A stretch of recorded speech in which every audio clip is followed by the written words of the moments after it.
কোনো একজন মানুষের জন্য যদি তুমি তোমার বন্ধু বান্ধব, পরিবার পরিজন, আত্মীয় স্বজন সবাইকে ছেড়ে দাও, তুমি যদি একা ওকে সঙ্গে নিয়ে একটা দুনিয়া বানাও, তারপরের পরিস্থিতিটা ভাবো যখন ও তোমাকে ছেড়ে দিয়ে যাবে।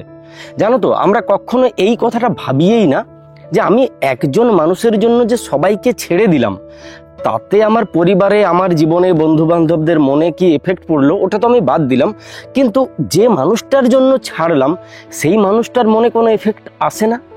তুমি ভাবো না, তোমার জন্য যদি একজন সবাইকে ছেড়ে দিতে পারে, তোমার মাথাতে আসবে না যে এ তোমাকেও ছেড়ে দিতে পারে? যে বাবা মাকে আর পাত্তাই দিচ্ছে না, গুরুত্বই দিচ্ছে না, তুমি ভাবো কি ভাবো?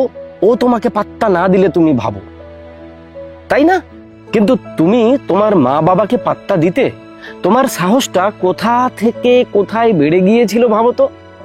তুমি তোয়াক্কা করতে না। বন্ধু বান্ধব যারা তোমাকে আজীবন সঙ্গ দিয়েছে, তুমি তাদের হাতটা কত সহজে ছেড়ে দিলে। তুমি কানে ফোনে ব্যস্ত হয়ে গেলে, একটা নতুন পৃথিবী বানিয়ে নিলে।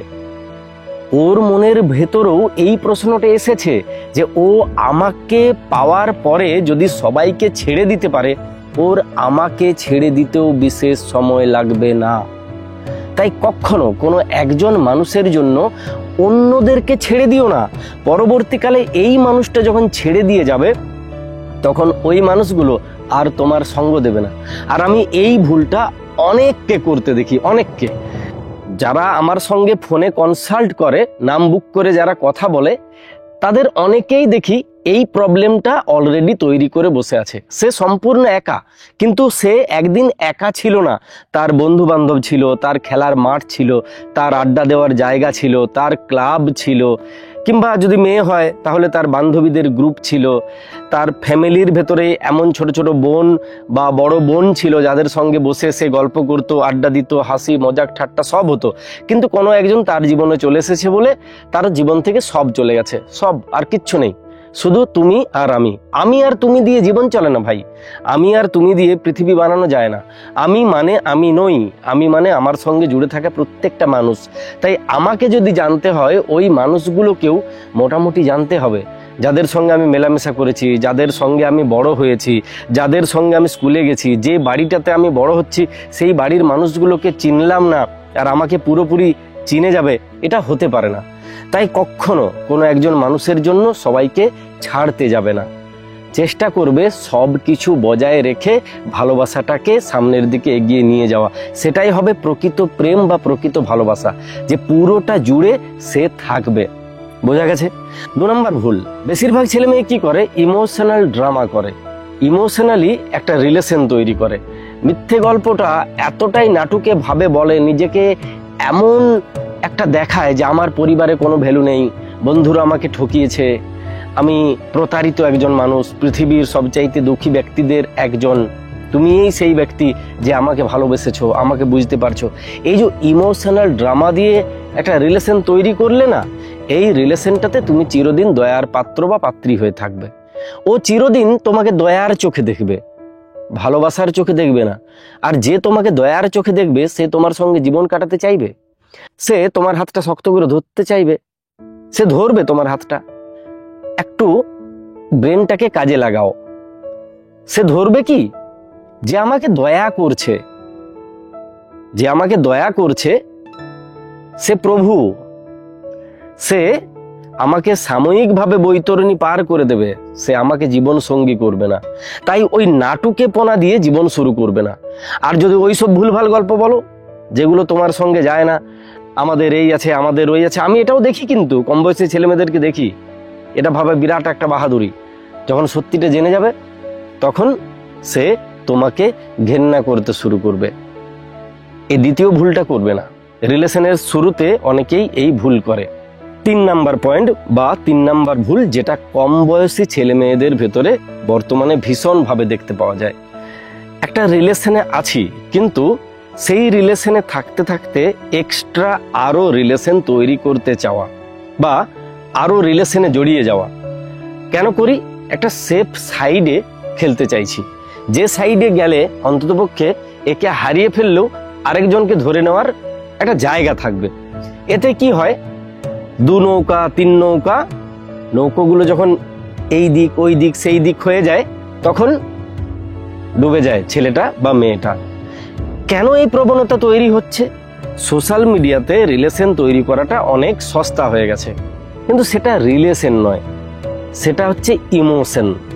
রিলেশন আলাদা জিনিস, ইমোশন আলাদা জিনিস।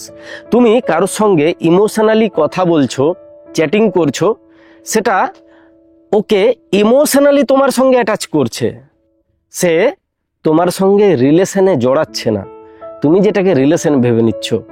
আর একে ওকে তাকে তোমার জালে জড়াতে গিয়ে তুমি যে মূল মানুষটা, সেই মানুষটাকে হারিয়ে ফেলছো। তাই একজনকে যখন ভালোবাসো তখন এর ওর তার দিকে তাকাবে না।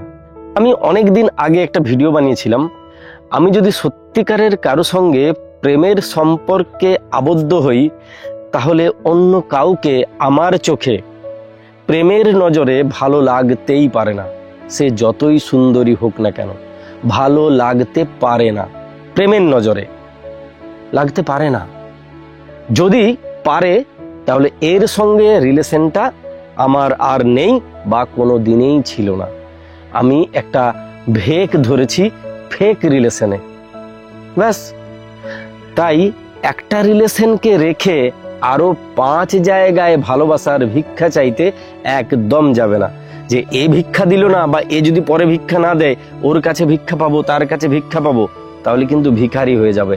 একদিন সবাই ছেড়ে দিয়ে যাবে, এমন একা হবে, চারদিকটা তাকিয়ে দেখো জীবনটা বাঁশের বাগান হয়ে যাবে। বোঝা গেছে তো? এই ভুলগুলো করবে না। ম্যাক্সিমাম ভুলগুলো আমি দেখি বর্তমান প্রজন্ম করে। 3টা ভুলেই বর্তমান প্রজন্ম সবচাইতে বেশি করে। আর একটা গুড হ্যাবিট বলি, গল্প করো, নিজেকে চেনাও, ওকে চেনার চেষ্টা করো। খোলা বই করতে বলছি না কিন্তু, এটা আবার ভুল ভেবে নিও না। নিজের শৈশবের গল্প, তার শৈশবের গল্প শোনো, তার স্কুল বেলার গল্প, অনেক গল্প আছে যে গল্পগুলো ওকে বলো, ওকে বলা হয়নি আমি জানি, বলো, ওর কাছ থেকেও শোনো। তাহলে কি মনে হবে বলো তো, যে আমরা একে অপরকে দীর্ঘ দিন থেকে চিনি, সেই ছোটবেলা থেকে একে অপরকে জানি, রিলেশনটা দ্রুত স্ট্রং হবে। করো না এগুলো, উল্টো পাল্টা উৎপট্টাং গল্প করো, এর গল্প তার গল্প, ওরা পার্কে গিয়ে এই করেছে, আমরা ওখানে গিয়ে সেই করব, দিয়ে 3 মাস বাদে ব্রেকআপ, ব্যাস। তারপরে ডিপ্রেশন, গাঁজার লাইফ, মদের লাইফ, জানি, সব জানি। কিন্তু আমি যেভাবে বললাম, যদি সেইভাবে চলতে পারো, সেইভাবে স্টোরি টেলিং করতে পারো, নিজেকে জানাতে ওকে জানতে পারো, রিলেশনটা সহজে কেন, খুব জটিল পরিস্থিতিতেও ভেঙে পড়বে না। Continue, enjoy your life. ভালো থাকো, ভালোবাসায় থাকো, প্রত্যেকটি মানুষের সঙ্গে থাকো। আর যদি জীবনে সত্যি সত্যি একটা পবিত্র লাইফ টাইম রিলেশন বানাতে চাও, আমার সঙ্গে প্লিজ জুড়ে যাও। কাজে আমি লাগবই।